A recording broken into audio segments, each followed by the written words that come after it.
Hello everyone, welcome back to my channel that is English Field, and here you prepare for TGT PGT English. How are you all? I hope you all are doing good. So today this is the very requested video कि सारे literary terms को आप discuss करिए, तो मैं उसकी एक playlist दे दूंगी आपको और सारे जितने भी लिटरेरी टर्म्स के वीडियोस हैं आप उनको देख सकते हैं. सेकेंडली, एकदम इजी लैंग्वेज में किस तरीके से आप स्टडी कर सकते हो, तो ये वीडियो उस पर बेस्ड है. अब हम बात कर लेते हैं कुछ इम्पॉर्टेंट पॉइंट्स की. लिटरेरी टर्म टीजीटी पीजीटी के एग्जाम पॉइंट ऑफ व्यू से बहुत इम्पॉर्टेंट है. स्पेशलाइज्ड हमारा चैनल टीजीटी पीजीटी के लिए ही है. बाकी यूजीसी नेट वगैरह में भी इसकी बहुत इम्पॉर्टेंस है, काफ़ी काम आता है. दूसरा, आप जब लिटरेरी टर्म को आपको लगता है कि ये बहुत टिपिकल है, लेकिन मैं बता दूं ऐसा बिल्कुल नहीं है कि ये बहुत टिपिकल है. हम जो लेक्चर स्टार्ट करेंगे आज उसमें आपको डिटेल में समझाऊंगी मैं कि ये लिटरेरी टर्म क्या है, उसका सोर्स क्या है, और बिल्कुल इजी कंसेप्ट के साथ में, जिससे आपको जो फोबिया है उससे आप बाहर निकल सकें. बिल्कुल भी टफ नहीं है. साथ साथ एक्सप्लेनेशन के हम क्वेश्चंस को भी कवर करेंगे कि किस टाइप के क्वेश्चंस टारगेट करता है टीजीटी और पीजीटी और किस टाइप के क्वेश्चंस फ्रेम होते हैं. उन सारे इंपॉर्टेंट पॉइंट्स को भी एक्सप्लेनेशन के साथ डिस्कस करेंगे. Then also, after watching the video, if any kind of query, any kind of question remains in your mind or arise in your mind, so you're free to comment in comment box. See, यहाँ पे कोई class नहीं है मेरे पास में जहाँ मैं face to face आपसे इंटरेक्ट कर सकूँ. यूट्यूब पे सिर्फ एक ही मीडियम है और वो है comment box. Comment box section में जाके ही आप कमेंट कर सकते हो, जिससे मैं आपसे इंटरेक्ट कर सकती हूँ और उस टॉपिक का फीडबैक मुझे मिल सकता है कि आपको समझ में आया या फिर नहीं आया. So please comment in comment box if you have any of the queries, any question comes in your mind, so you can comment and give your feedback also. Now without wasting time, let's start the lecture. Effective fallacy और intentional fallacy, ये दो ऐसे हैं. ये है क्या? ये दो ऐसे हैं. अब बात करते हैं हम न्यू क्रिटिसिज्म की, जिसमें इनकी स्टडी होती है, जिसमें इनको इंक्लूड किया गया है. Now what is new criticism? So, new criticism says that you should focus on text. You should focus on text, what is written in the work, and not external background. New criticism जो है वो ये बताता है कि आपको जो भी वर्क है, जो भी पोइट्री है, उसके टेक्स्ट पे फोकस करना चाहिए. वो उसका क्या रियल एसेंस है, रियल मीनिंग है, उस पर फोकस करना चाहिए, ना कि किसी एक्सटर्नल बैकग्राउंड पे या व्यूज़ के व्यूज़ पे आपको उसे जज करना चाहिए. आप किसी एक्सटर्नल बैकग्राउंड पे उसे जज नहीं कर सकते हो. You have to see the real text. Now मेरा मानना यह है कि किसी भी टर्म को समझने के लिए पहले आप उसे ब्रेक करें और उसके बाद समझें. जैसे कि आपका डीकंस्ट्रक्शन का मेथड है, उसकी भी वीडियो आपको मिल जाएगी. So what is the meaning of effective fallacy? Effective means effect, किसी पे भी जो इफेक्ट पड़ता है, और फैलेसी खुद में एक फॉल्ट है. फैलेसी का मतलब होता है एक एरर, एक फॉल्ट, जो कि इफेक्टिव फैलेसी में होता है. This is the meaning of effective fallacy. Now effective fallacy published in 1949, and this essay, as I told you, this is an essay. So effective fallacy essay was coined by W.K. Wimsatt and Monroe C. Beardsley.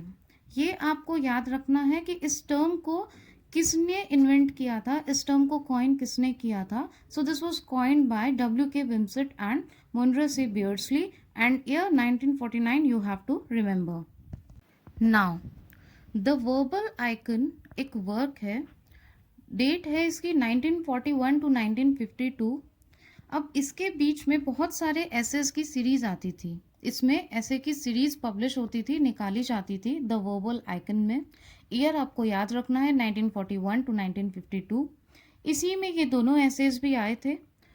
इसका the verbal icon का title है study in the meaning of poetry. You have to remember this. आइए तो अब हम देखते हैं slide में कि what is the meaning of effective fallacy. वैसे आपने टर्म वाइज देखा कि इफेक्ट डालती है, फैलेसी फॉल्ट को बोलते हैं, बट इसकी प्रॉपर डेफिनेशन क्या है, आखिर ये टर्म है क्या, इसका कंसेप्ट क्या है.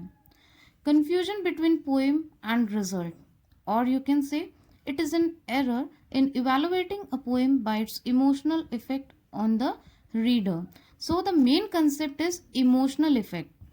विमसेट एंड बियर्डस्ले, इन लोगों ने ये क्यों बोला कि confusion between poem and result?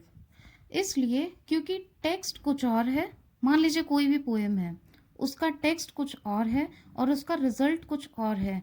Means text कुछ और कहना चाह रहा है, उसकी थीम कुछ और है, जो ऑथर ने उसमें प्रेजेंट किया है वो कुछ और है, और आप जब उसको पढ़ते हैं और उसको रिव्यू करते हैं, उसका रिव्यू देते हैं, तो वो आप कुछ और बताते हैं। That's why we can say it is confusion between poem and result. अब fallacy as you know it is an error. तो उन्होंने बोला, विमसेट ने, कि जब भी हम किसी भी वर्क को एनालाइज करते हैं, क्रिटिसाइज करते हैं, उसके बारे में कुछ अच्छा या बुरा या फिर अपना फीडबैक देते हैं, तो उसमें हमारा इमोशनल इफेक्ट भी आ जाता है। तो ये चीज़ गलत है। उसको इन्होंने एक एरर बताया कि इमोशनल इफेक्ट पे किसी भी पोएट्री को जज करना, this kind of evaluation is wrong. External किसी भी इंफॉर्मेशन के बेस पे आप किसी भी पोइट्री को जज नहीं कर सकते हो। अगर आप ऐसा करते हो तो ये पोइट्री को एनालाइज करने का एक गलत तरीका है। विमसेट के अकॉर्डिंग उनका कहना है कि सबकी अलग अलग साइकोलॉजी होती है, सबके अलग अलग इमोशनल इफेक्ट्स होते हैं और पोइट्री पे उसके अलग अलग इम्पैक्ट पड़ते हैं। सबके इमोशन सेम तो नहीं होते हैं। इसलिए जब आप किसी वर्क को एनालाइज करते हो, उसको रीड करते हो, तो आपका फॉर एग्जांपल ले लीजिए, you are not in a happy mood today and nature, the poetry is about the nature, means nature loving poem है और बहुत अच्छे से उसने नेचर को ब्यूटीफाई किया है। अब मेन चीज़ ये होनी चाहिए कि जो ब्यूटीफाई उसमें किया गया है, जो उसका टेक्स्ट है, जो वो मीनिंग बताना चाहता है, वो सेम इम्पैक्ट आपके ऊपर भी होना चाहिए। और सेम उसी तरीके से अगर आप भी नेचर को देख पा रहे हो, जैसा कि पोएट ने उसको उस तरीके से ब्यूटीफाई करने की कोशिश की है, उस ब्यूटी को आप फील कर पा रहे हो, तब तो आप उस पोएट्री के एनालाइजेशन में या फिर आप उस पोएट्री के साथ में एक फेयर काम कर रहे हो, आप एक अच्छी तरीके से उसको जज कर रहे हो। लेकिन you are not in a good mood, happy mood, तो आप भी उसके अंदर एक सैडनेस ही खोजोगे, आप भी उसको एक सैड टोन में ही लेके जाओगे और रिव्यू आपका जो वो गलत हो जाएगा। आप अपने इमोशनल इफेक्ट पे उसका रिव्यू दोगे और सबकी साइकोलॉजी अलग अलग होती है। हो सकता है आपने सैड मूड से देखा, किसी और ने उस टाइम पे उसका किसी से झगड़ा हुआ है और बहुत अग्रेसिव मूड में है, बहुत ही एरोगेंट बिहेव कर रहा है, तब उस टाइम पे वो पोएम पढ़ी उसने और फिर उसने अपना रिव्यू प्रेजेंट किया। तो ये सारे इमोशनल इफेक्ट्स जो हैं सबके पर्सन टू पर्सन डिफर करते हैं और उसी हिसाब से वो अपने अपने रिव्यूज पोइट्री के लिए देते हैं, which is a wrong method to जज एनी पोइट्री। तो विमसेट का ये कहना था कि अगर हम इफेक्टिव फैलेसी में किसी इमोशनल फैक्टर पे उसके रिव्यूज़ को देख करके, किसी रीडर्स के रिव्यूज़ को देख करके और उसके बाद में अगर हम बोलते हैं, अपना जजमेंट देते हैं कि हाँ भाई ये पोइट्री तो ऐसी है, तो वो हमेशा डिफ़र करेगा, वो सही जजमेंट नहीं होगा और किसी भी एक्सटर्नल सोर्स के बेसिस पे आप किसी पोइट्री को क्रिटिसाइज नहीं कर सकते, जज नहीं कर सकते हो। And in last, what happens that you fail to understand the real essence of the poetry, or you can say the soul of poetry. Poetry is what? When you can connect your soul, when you can understand or you can decode the text, what author or poetess or poet wants to say in it. तो text को आपको decode करना होता है, ना कि किसी readers के व्यूज के ऊपर आपको उसको देख। Now a question will arise in your mind कि विमसेट बियर्डस्ले इसको कैसे देखते थे। मींस अगर इफेक्टिव फैलेसी है और इस टाइप से पोइट्री को जज नहीं करना चाहिए और उन्होंने इसे एक एरर बताया, अगर हम इमोशनल एस्पेक्ट पे उसको देखते हैं, तो फिर विमसेट बियर्डस्ले का पर्सपेक्टिव क्या था, उन्होंने क्या सोचा कि पोइट्री का जजमेंट होना कैसा चाहिए, वो देखते हैं। विमसेट बिलीव करते थे प्रैक्टिकल आइडियाज़ में। विमसेट बियर्डस्ले ने जो बताया, उन्होंने बताया कि वो प्रैक्टिकल आइडियाज़ में बिलीव करते हैं, इंस्ट्रूमेंटल मेथडोलॉजी में बिलीव करते हैं। और आपको पता होना चाहिए इंस्ट्रूमेंटल मेथडोलॉजी किसने दी थी? John Dewey. तो जॉन डेवी इससे बहुत अच्छे से एसोसिएट करते हैं। तो इनका कहना है कि किसी भी पोइट्री को जज करने के लिए idea is very important, thought process is very important, इसीलिए इन्होंने इंस्ट्रूमेंटल मेथोडोलॉजी को ज़्यादा इम्पॉर्टेंस दी। ना व्हाट इज़ आइडिया, कि वो आइडिया, वो एक्सप्लेनेशन, वो इमेजिनेशन, जो टेक्स्ट का पर्सपेक्टिव है आपको बताने का, या फिर जो पोएट आपको बताना चाह रहा है उस टेक्स्ट के थ्रू, वो आइडिया और आपका खुद का थॉट प्रोसेस बहुत इम्पोर्टेंस रखता है किसी भी पोइट्री को पढ़ने में, और पढ़ने के बाद उसका रिव्यू देने में या फिर उसका जजमेंट देने में। आप जब पोइट्री को जज करो तो आपका खुद का आइडिया, थॉट प्रोसेस उस टेक्स्ट पे अप्लाई होना चाहिए, ना कि it should be judged on the base of readers' reviews. What readers are saying, they are evaluating the poetry or they are presenting their reviews just on the basis of their emotional aspects, and that varies person to person. That is not definite always. So you can't give your emotional aspect on the text, because text is something different, and to understand that text fully you have to use your ideas and thought process. Now it was not so easy, कुछ लोगों ने उसे accept भी किया, कुछ लोगों ने उसे रिफ्यूज़ भी किया, मीन्स उसके अगेंस्ट भी थे। जैसे आप भी कोई भी वर्क अगर तैयार करो या फिर आप खुद कोई अपना आइडिया प्रेजेंट करो, तो इट्स नॉट नेसेसरी कि सब लोग उसके फेवर में ही जाएं। All 5 fingers are not equal, some people will like it and some people will go against it. So the same happened with Wimsatt and Beardsley. Some people opposed it, some were in favor of that. I.A. Richards का एक work है principle of literary criticism, published in 1923। तो IA. Richards ने इसका पूरी तरीके से oppose किया, वो अगेंस्ट थे। उनका कहना था कि किसी पोइट्री के जजमेंट को अगर आप क्रिटिसाइज करते हो किसी पोएम को, तो वो साइकोलॉजिकल इम्प्रेशंस पे ही बेस्ड होनी चाहिए। इन्होंने साइकोलॉजिकल इम्प्रेशंस को ज़्यादा वैल्यू दी, और ये विमसेट और बियर्डस्ले के आइडिया के अगेंस्ट गए। विमसेट का कहना था नहीं, साइकोलॉजिकल इफेक्ट्स पे आप किसी भी टेक्स्ट को डिकोड नहीं कर सकते हो क्योंकि वो एक गलत जजमेंट होगा। और आई.ए. रिचर्ड्स का कहना था कि उसका जजमेंट हमेशा एक साइकोलॉजिकल इम्प्रेशंस पे ही होना चाहिए। इन्होंने साइकोलॉजिकल रिस्पॉन्सेस को ज़्यादा वैल्यू दी। और सेम एक वर्क था reader response theory in 1970। So sorry, it is not mentioned in the slide because sometimes it happens that something comes in your mind all of sudden.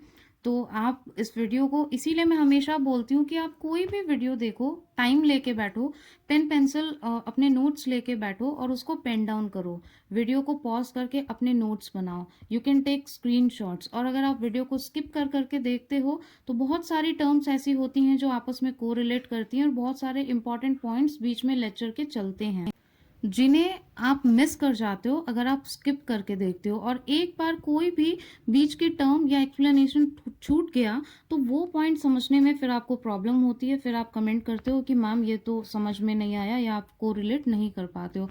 That's why watch all the videos when you are free, and बहुत एकदम free mind से आप बैठो और अपने pen pencil notes हमेशा लेके बैठो, because to pen down anything that is really very important. So not only I.A. Richards was against the idea of Wimsatt and Beardsley, even a work, Reader Response Theory, was published in 1970. तो उन्होंने भी क्या किया, बियर्डस्ले का तो उन्होंने oppose किया और आई.ए. रिचर्ड का उन्होंने फेवर किया। तो आई.ए. रिचर्ड का फेवर किया, इसका मतलब उन्होंने भी किस पे प्रेशर दिया, रिस्पॉन्स ऑफ साइकोलॉजिकल इम्प्रेशंस। तो जो वर्क था रीडर रिस्पॉन्स थ्योरी, उन्होंने भी आई.ए. रिचर्ड्स का फेवर लेते हुए बोला कि हाँ भाई, judgment should be on psychological impressions. उन्होंने भी साइकोलॉजिकल रिस्पॉन्सेस को ही वैल्यू दी, और विमसेट का दोनों ने मिल करके अपोज किया। सो किसी भी चीज़ के लिए कुछ भी करना इतना आसान नहीं होता है। Same happens to your preparation also, nothing is so easy but you have to put your effort in it. Now will talk about intentional fallacy. जैसा कि वर्ड से ही आपको पता चलता है, इंटेंशनल इंटेंशन देखी जाती है कि उसकी इंटेंशन क्या है, उसका बैकग्राउंड क्या है, उसकी बायोग्राफी क्या है। ये इसके मेजर पॉइंट्स हैं और आप अपने नोट्स भी इसी तरीके से प्रिपेयर कर सकते हैं। 1954 में ये पब्लिश की गई। इसमें जब भी हम देखते हैं तो पहले जब भी आप पोइट्री को जज कर रहे हो, देख रहे हो, तो आप पहले उसका इंटेंशन क्यों जानना चाहते हैं। आपको पोइट्री का टेक्स्ट है आपके सामने, उसकी थीम है, आप उसको स्टडी करो, उसको डिकोड करो। आप ये क्यों देखते हो कि राइटर का क्या इंटेंशन रहा होगा इसको लिखने में, या फिर राइटर की बायोग्राफी क्या होगी, उसका बैकग्राउंड क्या है। अब विलियम वर्ड्सवर्थ की किसी भी पोइट्री को अगर आप स्टडी कर रहे हो तो आपको इससे क्या मतलब है कि विलियम वर्ड्सवर्थ का जो बैकग्राउंड है वो कैसा था, या फिर विलियम वर्ड्सवर्थ किस टाइप के पोएट हैं, नेचर नेचर लविंग है, लेक पोएट हैं। तो बायोग्राफी पे आप उनके हर पोएट्री को जज नहीं कर सकते हो। जैसे उनका एक वर्क है लंदन 1802, ठीक है। अब अगर आप नेचर पोएट के व्यू से देखो, उनकी बायोग्राफी या उनके बैकग्राउंड से अगर आप इसको जज करोगे तब तो वो पूरा नेचर लविंग होनी चाहिए, नेचर बेस्ड होनी चाहिए। बट इसमें ऐसा नहीं है। उन्होंने इंग्लैंड को कास्टिगेट किया है एज स्टेगनेंट एंड सेल्फिश, और जॉन मिल्टन को उसमें इन्होंने याद किया। So this I have given you an example कि इस तरीके से किसी भी वर्क को, किसी भी पोइट्री को, आपको उसके पोइट के इंटेंशन से क्या मतलब है, उसकी बायोग्राफी से क्या मतलब है कि उनकी लाइफस्टाइल कैसी थी, या फिर उनकी लाइफ में कौन कौन से इंसिडेंसेस हुए थे, वो उनकी पसंद क्या है, वो नेचर पोइट हैं या फिर पेसिमिस्टिक हैं। तो आपको टेक्स्ट में देखना है ना कि उन्होंने उस वर्क को कैसे लिखा है और what is the real essence and reality of the. तो थोड़ा सा सिमिलैरिटी है। इफेक्टिव फैलेसी में उन्होंने विमसेट और बेर्सले ने बोला कि इसमें इमोशनल एस्पेक्ट पे यू कैंट जज, और इंटेंशनल फैलेसी में बोला कि there is no need to look into the matters of life of any poet. If you have to judge, if you have to see the poetry, go and disclose that poetry on the basis of that text and what poet wants to state in that poetry. Try to smell the real essence of that poetry. Now, I think you all have understood the aspect or the concept of effective fallacy and intentional fallacy. And in the continuity of this series, you will get all the literary terms videos along with the question answers, that is exam oriented question answers, how questions will frame, and even you will get the series of questions. So videos will be there. Watch all the videos. I'll provide you the link in description box and you can comment if you have any of the queries regarding. Now if you think this video is helpful for you, और अगर आपको इसका explanation समझ में आया है, मैंने पूरी कोशिश की है, तो प्लीज़ आप इस वीडियो को एक लाइक तो दे ही सकते हैं। सेकेंडली कमेंट करना ना भूलें, because it gives encouragement to upload more and more videos, और आपसे कनेक्ट होने का एक मौका मिलता है, आपको समझने का कि किस तरीके से आपके लिए वीडियोज़ बनाए जाएँ। Third point is please subscribe the channel so that you can get regular notifications and share it जिनको इसकी ज़रूरत है. Hit the bell icon and keep watching. Thank you so much.